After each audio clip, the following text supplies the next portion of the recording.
the IDF carried out the first operational use of Bar rocket. Israel using rockets. I mean, in diameter, they're probably smaller than the Palestinian resistance, but according to Israel, this rocket is very accurate. This rocket is very accurate. It's suitable for the use, especially in Gaza, in a challenging environment. It reduces the risk of civilian casualties. These people, you know, they care a lot about civilian casualties, of course. But let's be serious. Why is Israel using a rocket?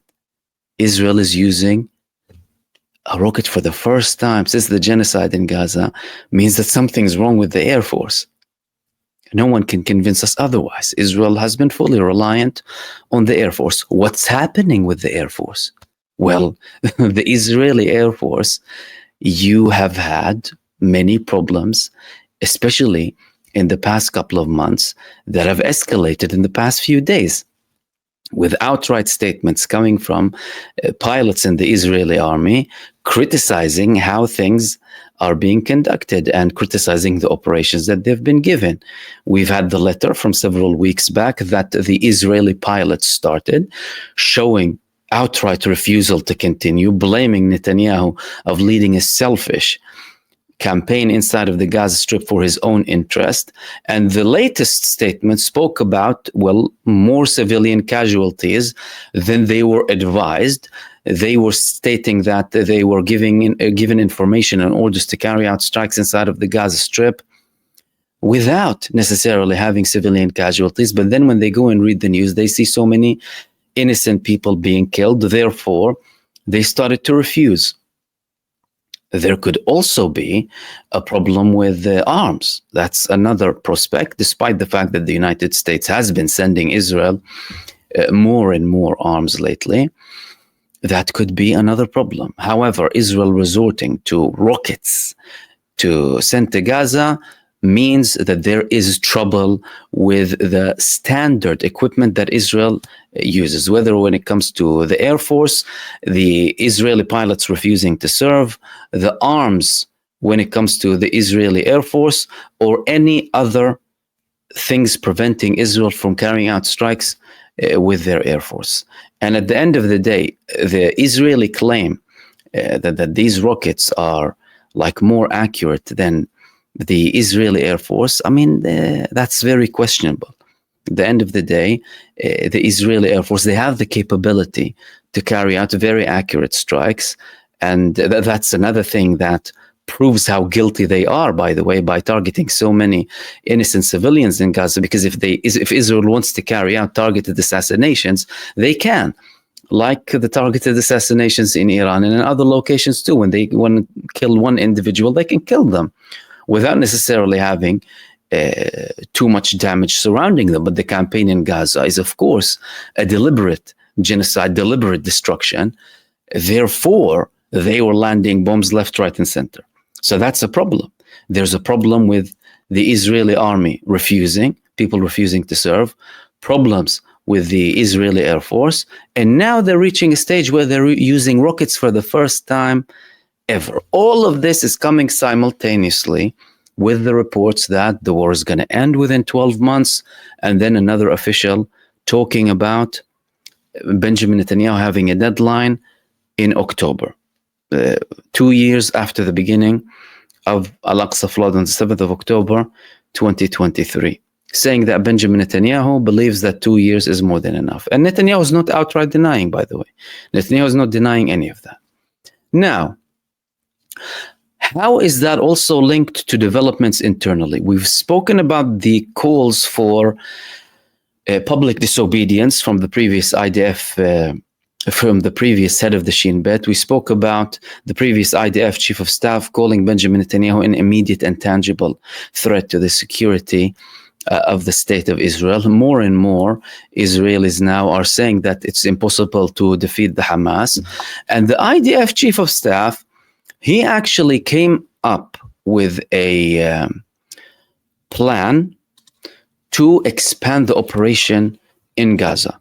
So he was asked by the political echelon in Israel, led by, of course, Smotrich and co., because they want to expand, they want to control Gaza, they want to annex Gaza. They told the IDF chief of staff, come on, present us with a plan to expand the operations. This is not enough what's happening now. We need to have a greater war in Gaza. So he came up with a plan. But that plan was more worrying than it was reassuring. And according to reports in Israel, it was a horror scenario. Zamir presented a horror scenario about reoccupying Gaza. And then a political source they're quoting here is trying to scare, saying IDF is again trying to scare who? The political leadership inside of the state of Israel. Why? Because the IDF doesn't want to expand the operation in Gaza. As a matter of fact, the IDF isn't capable of expanding the operation in Gaza. They pretend like they can and want to expand the operation in Gaza, part of their overall psychological warfare. But really and truly, they can't expand it. Now, Zamir, who is the head of the IDF, is of course explaining that based on certain facts. He's saying that if we want to expand the operations in the Gaza Strip, we will have very many casualties. We will have plenty of casualties, lots of deaths, similar to the same numbers we used to have in the beginning of the genocide. Now, the political leadership is saying, no, this man is a liar. Why? Because Hamas have been hit. They are no longer capable. They don't have the same capabilities as they did since the beginning. And now we can actually add more pressure on them and have tangible results inside of the Gaza Strip. On the other side, though, the IDF themselves, they know exactly what's happening. Firstly, they're seeing massive numbers of shortages inside of the Gaza Strip. They need way more than what they currently have. They've been sending untrained people, late teens, to go and fight. Their parents were criticizing the government. They later on had to send them back, withdrew them from Gaza. They're desperate to try and get more people in. That clearly didn't work. The Orthodox community in Israel and the Haredim are not interested in going. As a matter of fact, they call Zionism blasphemous and what have you. We'll die and we won't serve. We will flee in our masses and leave the state of Israel. So the man is telling them outright, if you want us to expand the operation, we're going to die. We're going to die, and there is no guarantee that we will be eliminating Hamas, by the way. That's another thing. So from the political leadership perspective, they're having another challenge now, another challenge in the form of the IDF chief of staff, and he's being criticized for that. The IDF chief of staff is being criticized by people who had a bit more faith in him. People who thought that he would potentially, have a bit more of a challenging approach to Benjamin Netanyahu, but clearly he isn't, and he is following as much as possible. Yet, despite that, he's having some challenges here and there, especially with this confirmation that, well, it's going to be hell if we expand the operations in Gaza. One of these people was Yitzhak Brik, a man who I quoted many times during this war in Israel. He had a very senior position in the Israeli army. He's saying that the IDF, first and foremost, is unable to defeat Hamas. They can't defeat Hamas because everywhere they go, Hamas will come out again. Israel is able to expand its operations in Gaza. They are able to reach more locations in Gaza. But according to him, you can't defeat Hamas. It's as simple as that. And many top figures in Israel said that from the beginning. As a matter of fact, ever since this genocide started, I've been speaking about the fact that Netanyahu wrote his own failed destiny by saying that one of the objectives or the first objective of the war is to eliminate Hamas. Why? Because Israel put that objective before and it failed. It failed in 2008 when Hamas was far less capable. It failed in 2012. It failed in 2014.